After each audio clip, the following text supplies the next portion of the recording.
breaks us, but sometimes we become strong in the broken places. Do you know that one? Yeah, I was like, no, that's cheesy.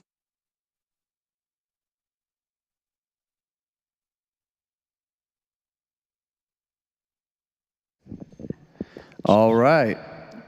Welcome, everyone, to our last talk back of this year for the summer as we move into the fall calendar. And Welcome Sunday is next week. We hope you'll join us.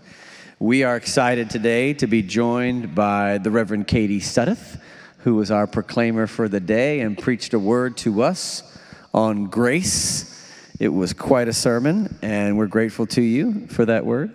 Grateful to be here.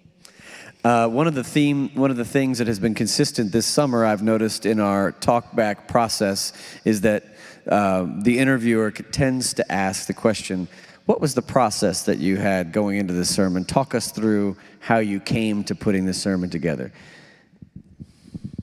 So I kind of told Kevin this when on the phone when we were talking, but I've always wanted to preach this text, and I've preached it once before.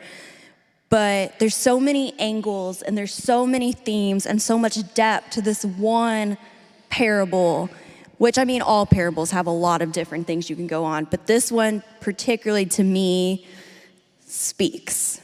And it speaks because a lot of times, especially growing up evangelical, you hear it taught as we are the prodigal son, and it fits in with prosperity gospel and so on and so forth.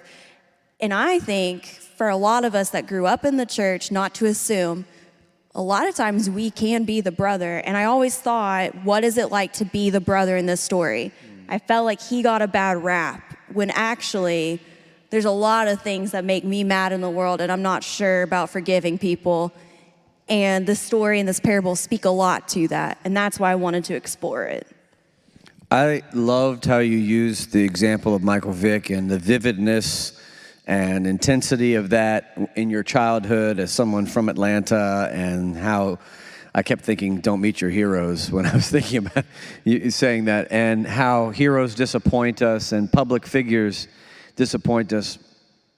There's a lot of good questions here, but one of mine when I was listening to you say that is, I hear my father, myself, my wife, people in my life tend to be very outspoken when it comes to how they feel about public figures falls from grace and or forgiveness. Sometimes I wonder, is their reaction to that a projection of how they generally feel theologically, either about their own life and whether they have received grace or not, or how they think people should be treated who are in need of grace? So have you ever thought about the way Vic became a metaphor for individuals and their relationships with spouses, parents, children, neighbors, friends, etc.? Yeah, so let me back up and just say Michael Vick was huge. Yeah. And it was a huge scandal. And I had friends that lived in certain areas, even outside of the state of Georgia, because some of this took place in another state, who had lost dogs. And their thoughts were, what if Michael Vick took the dog? Now, we are also very young kids, and that's not exactly how it worked. Yeah. But at the time, there was a lot going on and a lot of thoughts. I think, personally, it is way easier for us to point the finger at public figures, of what you're alluding to, than it is for us to look at ourselves or to really react and set boundaries with the people in our lives. Yeah. And I think it's easier for us to say, it's very easy for me as a dog lover. I mean, those who know me or are friends with me on Facebook, I treat my dog like he is a human child because he is. I gave birth to that corgi. And for me, it's very easy for me to point at Michael Vick and be like, that's a terrible thing you did. How could you do that? Mm-hmm. But for me to look at some of the people in my life who maybe even just gossiped about me or betrayed me or feel some way, it's easier for me to cower down and to not overreact or have a strong reaction. Whereas a public figure, it's like, yeah, he did wrong. I can say this. Yeah. It's harder to even accept that we are capable of doing equally terrible things. Right.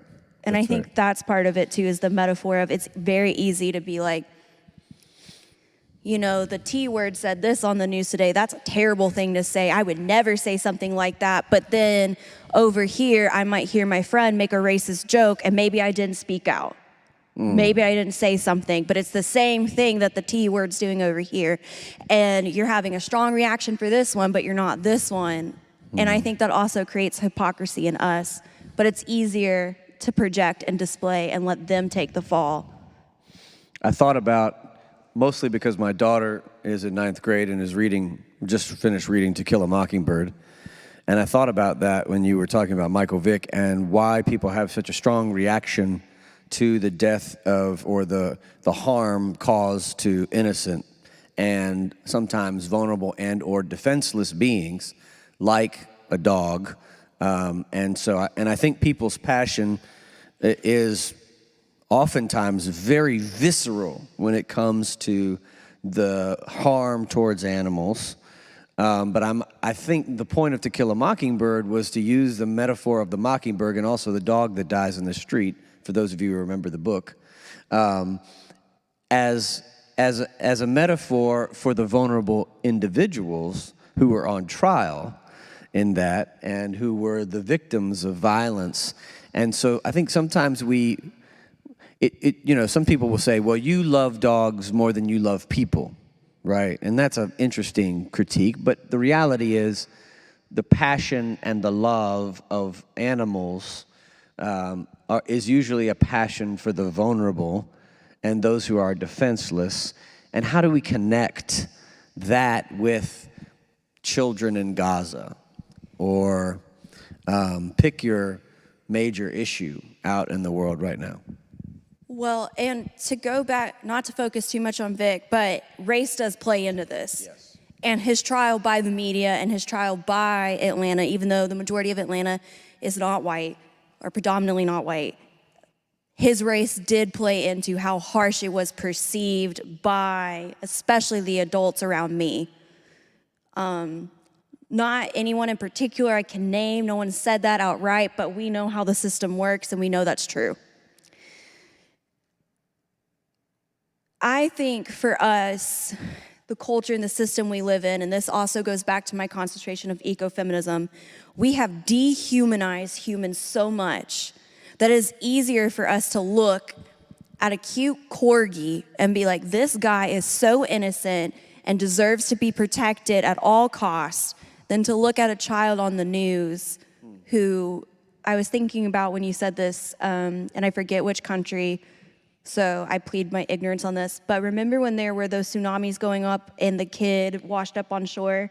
Yes, yeah. And it's like, people were just like, oh, well, that's part of it. Or you see the kids in Gaza, or even when I was in Birmingham at the church where the bombing happened and you saw the little girls and they had statues of them playing and stuff, and someone literally said on there who was not white that, well, that's just a part of it. That's just what happens. And it's like, but those were innocent lives too. Mm-hmm. And so it's so much easier for us to jump on the bandwagon when it is an animal. And I think that truly is because, particularly too in Western society, we have dehumanized humans. Mm-hmm. And this starts back also, I think, way early, but Vietnam too really changed things when people for the first time are seeing war on television. And it starts there. I remember being in 2nd grade watching the second tower come down and watching people jump on TV. There's something about that that changes us as humans. And I think that's the issue, is that it's really hard even to see children and know they're innocent too and they deserve this, or see the vulnerable, because we've been programmed to dehumanize. War is inevitable is what we believe and what we're taught. We have to do this. Violence is a way of war, however you want to phrase it. So I really think that dehumanization piece, I keep saying that over and over again because I think that's a key word. And then we humanize animals. Yeah, that's really well said. And when you were talking, I was thinking about, I just met a peace activist this week, a lifelong peace activist who I'd never met before, and it was a great chance to meet him.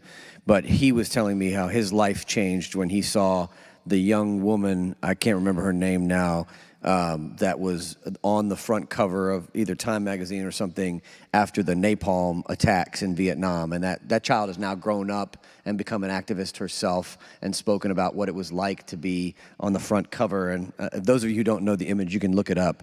It's a shocking image, but it shocked the conscience of a lot of people and created a lot of peace activists in the world. And so there's some ways in which an event where someone is being harmed like this can spark the conscience and transform us.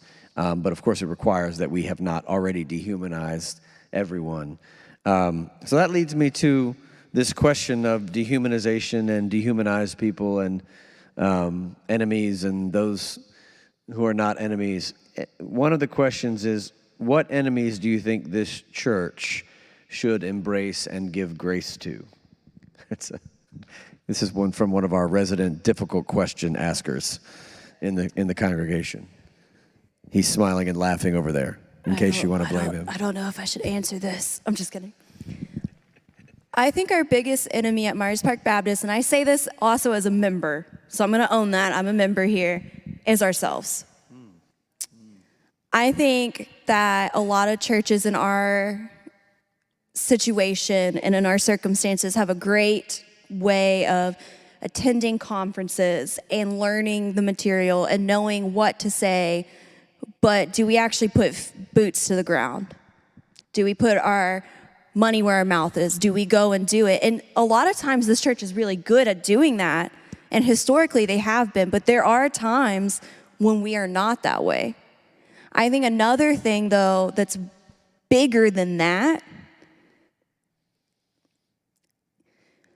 we are very divided as a country. There was a girl who was in youth group here. I had her a couple years in her senior year. Ellie Dabbs, if y'all remember her, she went to Vanderbilt. Brilliant girl. And we were talking during the first election, or after that, about the first Trump presidency, the T word. She said something that has stuck with me my whole life, and this is when she was a junior, I believe. She said, "The oppressor is just as oppressed as the oppressed." And part of that is remembering that even though sometimes when the oppressor is compliant in the system, they literally might not know better. They too are conditioned from birth to believe a certain way, to be a certain way. Anyone who's been in evangelical American nationalist circles know this to be true. They believe it to their core. And they believe that if you don't, then you're going to hell. And that's really what it comes down to. They believe that Jesus Christ came here and blessed America with our founding fathers, and boom, we are the country of the Christians, and it's everyone against us. And I think the biggest thing for us, especially those who are moderate and left-leaning and left-sided, is to remember what a very brilliant junior said, is that they are oppressed too. January 6th didn't just happen because Trump ensued violence, which he did. He preyed on people who were oppressed by the system in a different way. He preyed on their weaknesses. He preyed on what they knew they wanted and they needed, and that's what we have to remember too. And so though they might be perceived as enemies of us, I find a real compassion for these people just as much as I do on the other side of things. I learned a lot about this working at a very purple church. I was an intern here, and then I went to Wake Forest School of Divinity. Both places teach social justice. Both places are forward-thinking. And then I went to a church where it's just purple. I'll leave it at that, because they are wonderful humans. And to be honest, I judged them really bad when I first got there. And there are probably some of y'all watching this, so I apologize. But it's true, I did. And I was like, oh my gosh, we all just need to get it together. And then I learned by being in a relationship with them that these are the people that show up for our unsheltered neighbors. These are the people that were boots to the ground, really showing God's love. And even though theologically they and I might not agree, they were there. I mean, we had an LGBTQ homeless population that consumed my youth group, and these people were there feeding them, making sure they had clothes, making sure they had showers. And some of these people didn't have a lot of money to do this, and they were making sure it happened. And there's something radical and significant about that, but it taught me a lot, and this is what I talked about today again, of being the brother and assuming that just because these people don't agree with me theologically, that they must not be boots to the ground and they must not help. And then you see a lot of predominantly white liberal Christians who talk a lot of talk, but then they're not boots to the ground. And it's not saying one's better than the other, but it would be nice if somehow we could figure out how to marry these two things. And so I think when we start talking about enemies, we have to be really careful. And we have to think about the system oppresses all of us. It doesn't mean that people that comply with the system should be forgiven automatically. It's just we can do a lot more good for change when we come from understanding that the system is against all of us. Wow. Well, I feel like we just got another sermon right there. That was profound. Thank you. As you were talking, I was thinking every human being is a constellation of contradictions, right? All of us, whether we think we are pure and have integrity, we are a constellation of contradictions. So to imagine that there is some perfect human who says they believe this and then does it every single time is to not have read the Bible, not have understood sin and evil in the world. And then I think Alexander Solzhenitsyn, who's the author of the Gulag Archipelago, starts with the famous line that the line between good and evil runs through the heart of every human being. It is not some line out there between Republican and Democrat or liberal and conservative. It is a line that runs through each of our hearts. And I talked with a brilliant pastor this week of Circle of Mercy in Asheville, Missy Harris.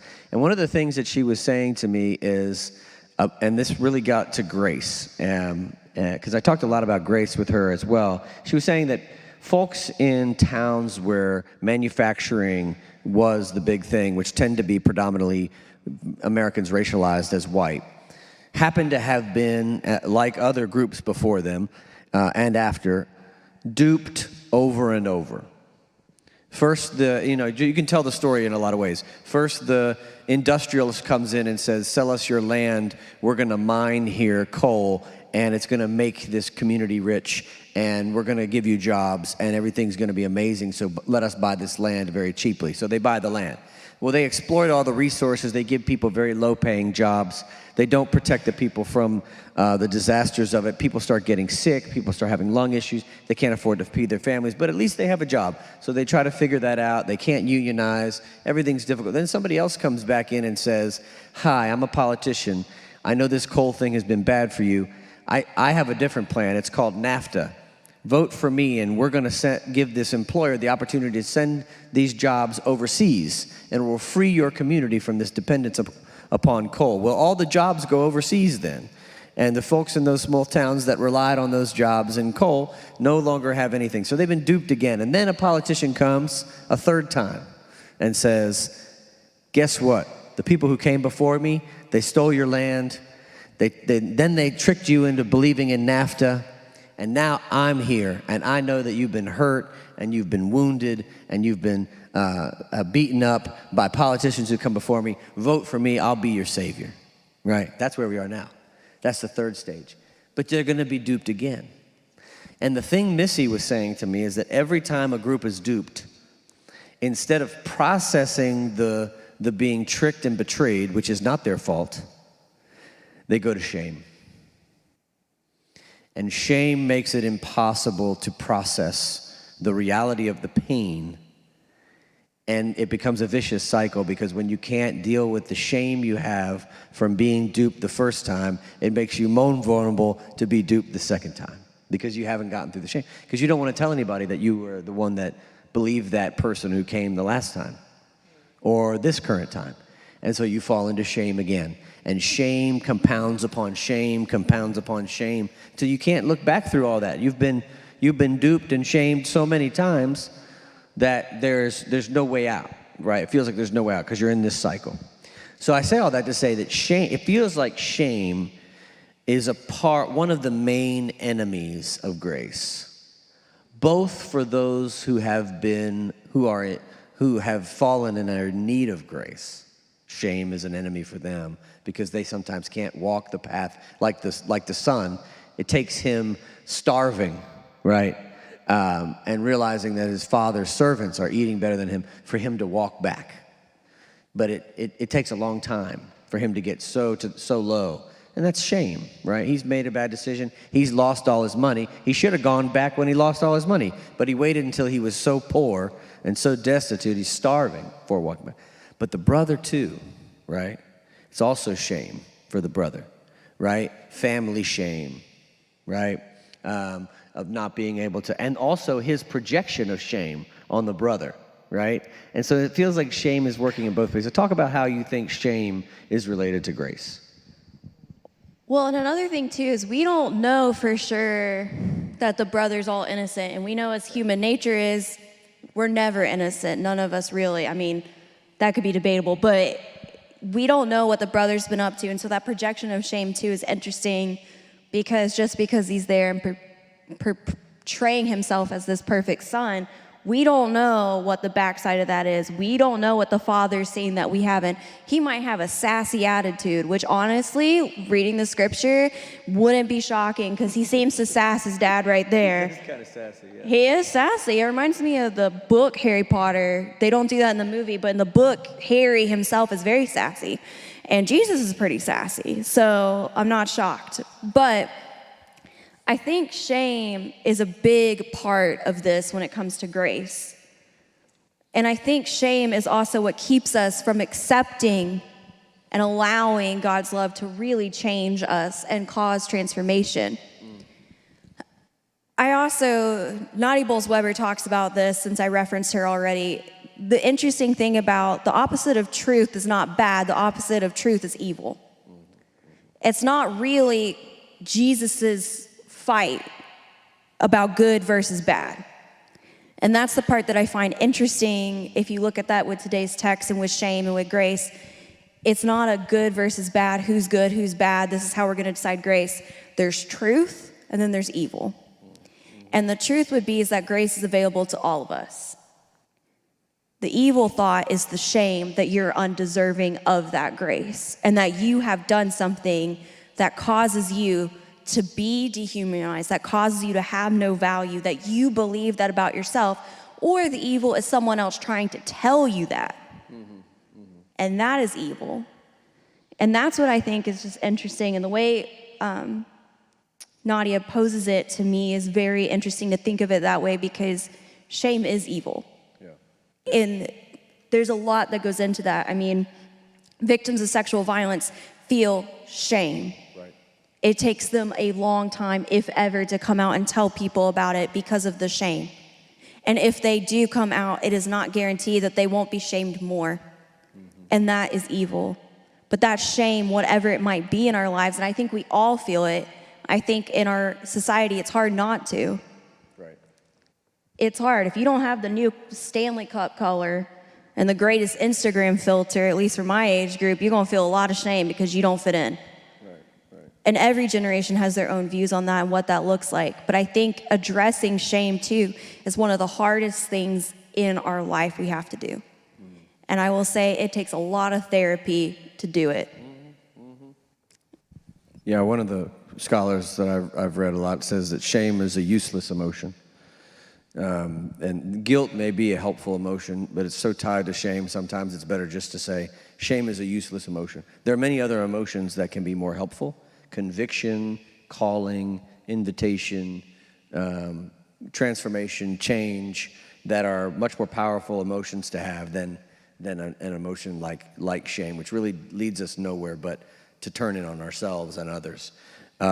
Speaking of turning in on ourselves and others, one of the questions here is, I understand welcoming the prodigal son, but how do you welcome and forgive those who are not remorseful? And this says back on the bottom, hard, exclamation point, exclamation point. I'm going to quote one of my favorite prophets, Tupac Shakur. And my favorite quote, one of my favorites, and I have to say this all the time to myself, is, I want you to eat, just not at my table. I want, and this is just me speaking personally, with the conviction of Tupac, that I don't need people to ask me for forgiveness. I don't need them to be remorseful when they've hurt me, because at the end of the day, for me, I have found, especially with some of my trauma and my history, I'm never gonna get that resolution. And it's not helpful for me to wait around for it or try to hang out with it or sit in that. And that does actually cause more shame, because it's shameful thinking, how are they not going to be remorseful? We might have someone, speaking of enemies of our church and us, who will never apologize for being a part of the system or complying in the system. You have people that still say an election was stolen. You have people that deny they were part of January 6th. No matter which way you slice and dice this, with trauma, with politics, whatever, at the end of the day, I don't know if it's our burden to bear whether someone's remorseful or not. I think what our burden is trusting that God is above all things. And I've really had to come to that, which is hard, because growing up evangelical and you're taught a lot of things about that are misconstrued with theology, coming here, coming back to a Christianity where I'm at now, I've really struggled with the fact that God is above all things. I cannot understand the mind of God, and to be honest, I don't want to. That's not my job. I don't want to worship someone who looks like me or acts like me or thinks like me. I want it to be like the Force in Star Wars. It goes beyond what I can imagine. I don't understand it. I never will. And that's why I said in the sermon, sometimes you have to give situations and people over to God, because I just don't feel like I can do that. Now, I want people to eat, just like Tupac. I don't want anyone to suffer. And I mean, I'm a hothead, as y'all know, with the Michael Vick story. It takes me a long time to get there, and I'm not saying it's not a work in progress, but I really feel like the biggest thing I can do is to give people over and situations over, and just know that I can't fix it. And that it's gonna ruin my life if I try. And it doesn't matter, because I'm never gonna get the apologies from some people that I deserve. And there are probably people in my life that aren't gonna get apologies from me that they deserve. Yeah, that is profound. I was thinking as you were speaking about, what is forgiveness? What is grace? I mean, there is God's grace, you know, and I think divine grace is a thing. And then there's always, like, what does human forgiveness and grace look like?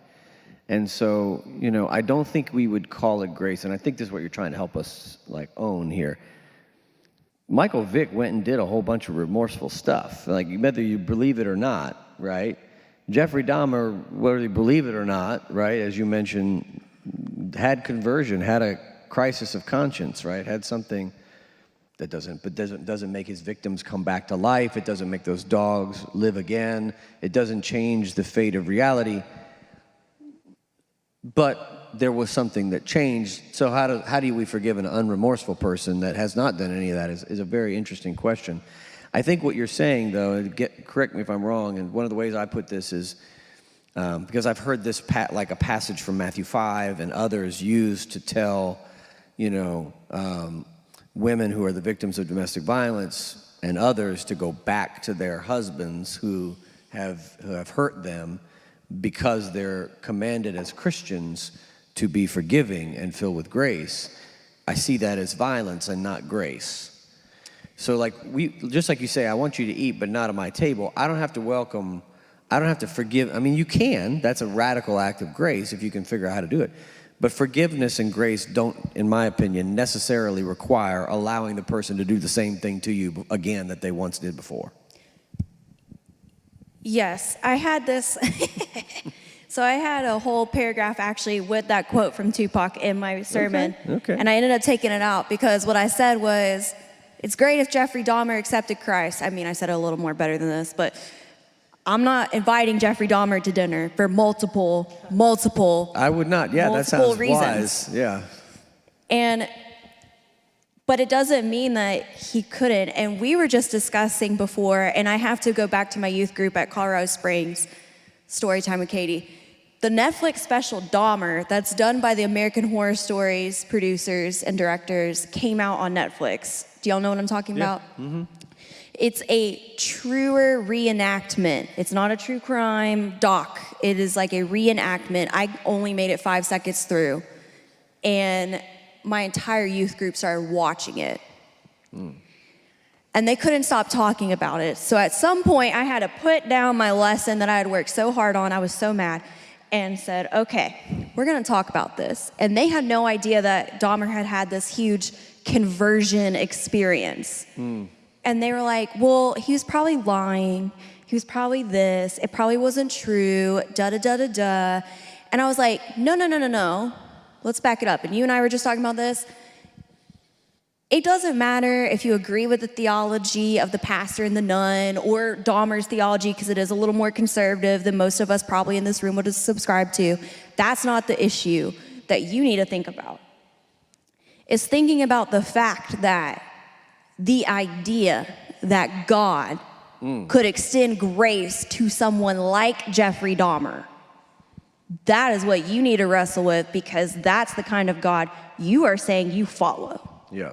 And if you don't understand that, but at the same time, I am not inviting Jeffrey Dahmer to come eat at my house if he was alive. There's no way. And I know that the system is very rigged, especially against women who have suffered from domestic violence, and men. I actually had a man at my previous church that was told to go back to his abusive wife multiple times from other pastors before he had come to our church, and that was his man of God thing to do, was to put up with her.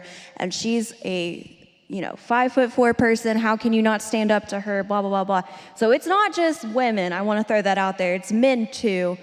And I just think that's incredibly violent. And it's keeping people in a system of oppression. And there's a reason why people in the system do it, right?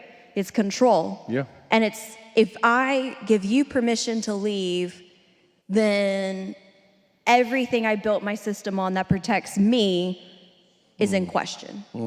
And I think that's what becomes the issue. So I think this idea that Tupac is right, that I can want you to eat, I can want you to be successful, I hope you get help when you need help, but I don't need to be a part of this. And I think that's boundaries, because love without boundaries isn't really love. Yes. Yeah, boundaries is an interesting thing when in terms of forgiveness and grace. As they say, boundaries are how we love others and ourselves at the same time. I think the thing that you make me think about is like the story of Saul and Paul, this conversion. Saul, however you want to describe the name change, was a terrorist, violent, maybe not as excessive as Dahmer, but was killing Christians. That's pretty bad. Telling people how to kill Christians and persecuting them, and then becomes the one that God calls to lead the church in a new direction of inclusivity. And it's a radical thing to imagine that happens. I do think, though, that in the Bible, one of the things we get that Christians forget because there's this whole thing Bonhoeffer says about cheap grace that we didn't even get into. We could talk about that. I think a lot of Christians end up wanting to offer cheap grace, a sentimental and weak grace that doesn't deal with the reality of human sinfulness and evil, right? And what we see in the Bible is that Paul has a transformation. He's blinded, right? Literally blinded, and can barely feed himself, and is alone and lost. And they have to send people to him to help him recover in his transition. I wouldn't have wanted to have been that first person that's Christians and Ananias sent to Paul, but somebody had to go. Somebody had to break bread. Somebody had to walk the journey with Paul. But the transformation is the key that begins the process of the grace that Paul is given by God to then come around and become a new person and a new leader. And I think we sometimes forget that the transformation has to happen. You can't just say you're forgiven too quickly, especially for something that big. That's cheap. That's a cheap grace. How do we wait in the tension of the pain for the transformation to happen? So,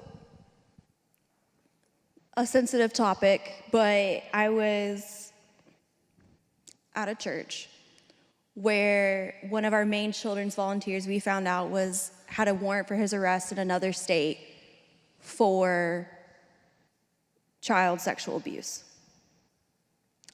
We found out by a detective in the city who came and said, "Hey, do you know this is going on?" He says, "You know." We didn't know. So the whole issue, and by the way, the first scripture I was supposed to preach that Sunday after we found out was this scripture. Oh, man. And we were going to tell the parents after service about it, and so I had to really, really concentrate on what I was about to say. This person did not recognize that whatever it is occurred, and we don't know the details, whatever, he did not realize that he had done wrong. He did not realize or accept that there was something going on. There were mental disabilities at play here as well with the person, though that is not an excuse. He knew better than that and had been through the safety training with me. I knew what he did know. He wanted to come back and work with children a couple months later, but it was very clear he did not understand what had even occurred. We're not even getting to the remorseful point because he could say he's sorry, but does he even understand what he's done? And yes, there are mental capacities at play, and I'm not discrediting that. But how in the world is this person gonna come and say, I wanna work with your kids, I wanna come back and be normal like it was before all this happened? No, I was ready to walk out of the church if they said yes. They wouldn't have, but I was fully prepared. And I think part of that is the transformation piece is key, but it is not ours to say someone's been transformed or not. And that's the hardship. Now, it also doesn't mean if you commit something like that, even if this person had been remorseful, had a transformation piece, I would never, as the person I was in this church, in my position, allow him to work with children again, period. Even if he came back innocent. The fact that he was accused and there was a question, it doesn't mean that he give him to God, because I don't know how you could do that. I don't understand. But that transformation piece is not mine to say, yes, you are transformed. No, you're not. Right. And I think that's the hard part too, is we want to be able to look at someone and be like, yeah, I can see exactly when that happened. I can see when that happened. And sometimes we can. But like Michael Vick, I've seen all the things he's done. And if he's watching this ever, I'll go get coffee with you and we can chat about it. But just because I see that doesn't take away what actually happened and what occurred. I'm not going to let him dog sit my dog. Yeah. And I'm just like, that's the thing too, is he has shown this. Arthur Blank believes that. That's why his number was retired in Atlanta, which is insane to me. But it is what it is. And I think that's the hard part with transformation too, is we want to say, oh, we can see that this person's been transformed. And I think that transformation does have to occur, but I don't think it's for us to say. And I think actually that plays into the modern evangelical movement we have with legalism, where they can point and say, well, you're doing this and this, so you've been transformed and you receive God's grace. That's also prosperity gospel working into play there. And I think that's the part we have to be careful about, is understanding that we cannot make things new. And a person cannot make things new by themselves. And this is my first sermon I preached here, which is one of my favorites, which is the book of James. Your actions speak louder than words. And most of the time, when you have been transformed by faith, by God, by the divine, by Gaia, you are gonna live like it. You're gonna start charities that benefit animals. You're gonna have those talks with people. And most of the time, you're gonna own what you did. And that's the biggest part of the transformation, is not even doing the charity work and the other things to be remorseful. It's owning what you did. And that's why I brought up the story about at this church, because that person couldn't even own what they did. Yeah. If you're really being transformed, owning what happens in your life is part of it. It's like the 12 steps in AA or NA, Alcoholics Anonymous, Narcotics Anonymous, they are supposed to own, one, that they're alcoholics or are struggling with a problem, with a sickness. And then two, they're supposed to write a list of things. These aren't the steps in order, but they write the things that they have done to other people and try to make amends. But that step is to own these things about themselves, own the things they did. So that is one key factor, I think, when we think about transformation. But it isn't, I get very weary because it gets very legalistic when we start talking about transformation in general, much less judging how someone's been transformed. As you were talking, I'm really glad you brought up Alcoholics Anonymous and the boundaries there and the clear need to own one's behavior and own one's mistakes. And I think that's the key that not enough people of faith think through, is that when someone tells the story of what they did wrong, you can see in how they tell the story over time if they've been transformed. How one tells the story, because one can say, at first I did this, I'm sorry I was wrong, I apologize. But then later the story evolves. The reason I did this is because of this history in my life that led me up until this point, things that I was not taking care of. Now, I own that I did this, I own the pain that I caused. I'm so sorry to the families, and here's the things that I've been doing in my life to make sure I never do that again. List. And you can see accountability looks different than apology, right?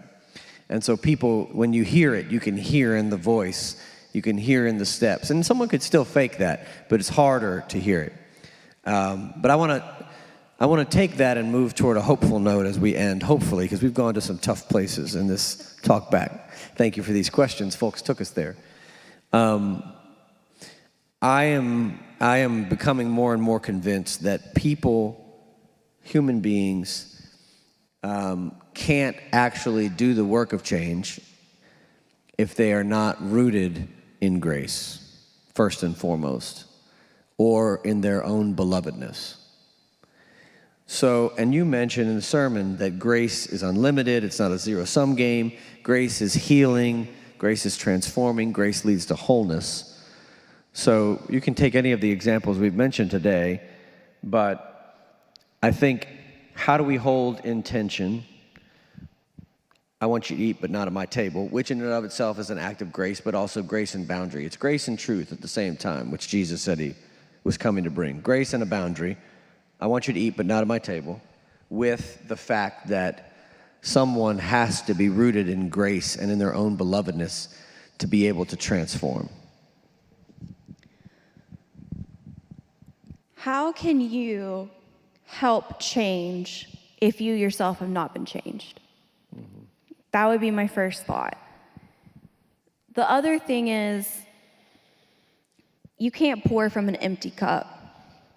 If you don't know God's grace, how in the world are you going to extend grace? And I want to be careful with that too, because again, human grace and what our capacities are not the same as the divine source. Right. We're not going to be able to do that. And I really hold in tension this idea that we have to forgive, because for me, that's really hard in the sense of, if something super traumatic has happened, I don't know that everyone can forgive. And I think it's a lifelong struggle to forgive some things. And I'm not sure, because the way it's taught in some Christian circles is, well, if you don't forgive, that's a sin as well, or that's bad of you. And I'm not sure that's the case. And so I think for us, though, working through that forgiveness, working through that piece of knowing we are made in God's image, that we are beloved, that's a lifelong process. And I think it changes as you age, as life happens to you. Any life circumstances, whether or not you have kids, that's going to change things, whether you don't, whether you want to, whether you don't, whether you have dogs, I don't know. Everything in the world is going to change the way you feel about yourself. But it's not about even how you feel about yourself. It's working towards accepting the fact that God does radically love you, that each individual person is made in God's image, that God is so much bigger than we are. If God is a huge diamond, this is how unique each of us in this room are, or watching. If God was a huge diamond, I gotta do crystals, filling this room, and Ben slammed up against that wall, I'm slammed up against here, you're there, I can look and say, oh my gosh, I see this prism, and this is telling me this about God. And here's another one, and here's another one, and all these things. But I can't see what Ben can see about God, because Ben is uniquely made in the image of God, and so am I. So Ben's interactions with God are gonna be different than mine. But then Ben can say, oh, Katie, that's so cool. I'm learning something new. Guess what I see? And guess what I see? And then we can talk and share what we've learned with each other. And yes, that can get dicey because interpretation can get dicey in how someone interprets God. But the uniqueness that we are each able to experience God in our own way shows how beloved we are. That's grace. That we don't have to go through a pope, that we don't have to go through someone telling us, this is what you should believe when you read this scripture. This is what you have to think. This is how you have to pray. For me, this is why I'm Protestant, but it's very, very powerful. And it just shows us that. And so I feel like the work of us is embracing that. And only by embracing it for ourselves, as you said, can we help others. And that is something I came very, very, started to learn very well in Colorado when I was there during COVID. I had never been west of the Mississippi. I moved out there by myself, had no one to talk to. I was in a really weird apartment situation. Literally everything's closed, and I spent a lot of time alone. And it was great because I'm introverted, but at the end of the day, there's also, even for introverts, a little bit of socialism you need. And I learned a lot about what it means to belong and to be beloved and to be uniquely made in the image of God. I learned a lot about myself, because you have to, because you're alone. I learned a lot about God. And I think it's just one of those things that I'm still working on it. I think allowing ourselves to understand that we are uniquely made, that we can experience God in a unique way because God loves us and that grace is there, is so important. And it's only when we start to do that, even just the smallest step on that path of transformation, the smallest step of allowing God's love into our lives to enter, I don't like the word enter our heart because that can be weird, but, enter our lives in a way that's different than just saying it. Because I can say to you all day long, you can say, oh yeah, God, has grace and loves everybody, but to believe it, to work towards actually believing in that, is what will fill your cup. So then your cup will get so filled that it overflows to the world around you. And that's when you can make change, at least in my book. I think that's a beautiful place for us to end. Let's give Katie a round of applause. Thank you for your sermon and for your talk back with us. Thank you all for being a part of Talk Back this summer. We'll see you all next week.